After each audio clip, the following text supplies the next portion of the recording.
আদালত অবমাননার দায়ে ত্রিপুরা সরকারকে খেসারত দিতে হবে উচ্চ আদালতে। স্বাস্থ্য দপ্তরের 3 শীর্ষ আমলা এবং ত্রিপুরা পাবলিক সার্ভিস কমিশনের সচিবের বিরুদ্ধে সরাসরি গ্রেপ্তারি পরোয়ানা জারি করল ত্রিপুরা হাইকোর্ট। মুখ্যমন্ত্রী ডক্টর মানিক সাহার হাতেই স্বাস্থ্য দপ্তর, তাই এই আদেশে চিকিৎসক মুখ্যমন্ত্রী নিজেও যথেষ্ট লজ্জিত। স্বাস্থ্য সচিব আইআইএস কিরণ গিত্তে, স্বাস্থ্য অধিকর্তা ডাক্তার সঞ্জীব দেববর্মা, টিপিএসসির সচিব ডক্টর টি.কে. দেবনাথ এবং রাজ্য মেডিকেল কলেজের সুপারের বিরুদ্ধে এই গ্রেপ্তারি পরোয়ানা জামিনযোগ্য হলেও 4 জনকেই 24 জুলাই মামলার পরের তারিখে সশরীরে আদালতে হাজির হতে নির্দেশ দিয়েছেন বিচারপতি টি অমরনাথ গৌর। আপনার স্বাস্থ্য সচিব, স্বাস্থ্য অধিকর্তা এবং এই জিবি হাসপাতালে মেডিকেল সুপার এবং ত্রিপুরা লোকসভা আয়োগের সচিব, তাদের বিরুদ্ধে জামিনযোগ্য গ্রেপ্তারি পরোয়ানা জারি করেছেন একটি আদালত অবমাননা মামলায়। এবং এই মামলার পরবর্তী তারিখ 24 জুলাই। এবং এই মামলাটা আদালত অবমাননা মামলার প্রেক্ষাপট হলো অক্টোবর মাসে, খুব সম্ভবত 8 অক্টোবর 2023-এ 2 জন নিয়োগ বঞ্চিত চিকিৎসক উচ্চ আদালতে রিট মামলা করেছিলেন এবং তাদের মামলার রায় 8 অক্টোবর 2023-এ বিচারপতি টি অমরনাথ গৌর প্রদান করেন। সেই রায়ে রাজ্য সরকারকে এবং ত্রিপুরা লোকসভা আয়োগকে নির্দেশ দেওয়া হয়েছিল এই 2 চিকিৎসককে অতি শীঘ্র সরকারি চিকিৎসক পদে নিযুক্তি দেওয়ার জন্য।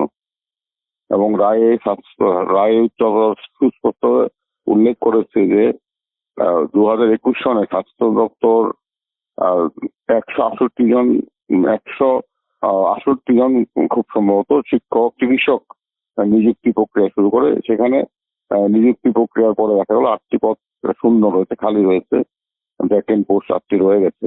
আর এই 2 চিকিৎসক, তাদেরকে অন্যায়ভাবে নিয়োগ থেকে বঞ্চিত করা হয়েছে। সেই কারণে উচ্চ আদালত সুস্পষ্টভাবে ব্যর্থহীন ভাষায় নির্দেশ দিয়েছিল এই 2 চিকিৎসককে শীঘ্রই স্বাস্থ্য দপ্তরের চিকিৎসক পদে নিয়োগ করতে হবে। স্বাস্থ্য দপ্তরে মেডিকেল অফিসার নিয়োগ নিয়ে হাইকোর্টের আদেশ না মানায় এই আদেশ দেন বিচারপতি। 2023 সালে 2 জন চিকিৎসক হাইকোর্টের রিট করে দাবি করেন 2021-এর মেডিকেল অফিসার নিয়োগ প্রক্রিয়ায় তাদের অন্যায়ভাবে বঞ্চিত করা হয়েছে। আদালতে পেশ করা রাজ্য সরকারের হলফনামায় বলা হয়েছিল মেডিকেল অফিসারের 164 পদের মধ্যে 156টিতে নিয়োগ হয়েছে। হাইকোর্ট সব পরীক্ষা করে বঞ্চিত 2 আবেদনকারীকে নিয়োগের নির্দেশ দেয়। স্বাস্থ্য দপ্তর এই আদেশ কার্যকর না করায় আদালত অবমাননার মামলা হয়। আপিলও করেনি, নিযুক্তি হয়নি, রায় মান্য করেনি। সেই প্রেক্ষাপটে এই 2 চিকিৎসকের মধ্যে একজন এই বছর মার্চ মাসের প্রথম দিকে আদালত মামলা করেছে।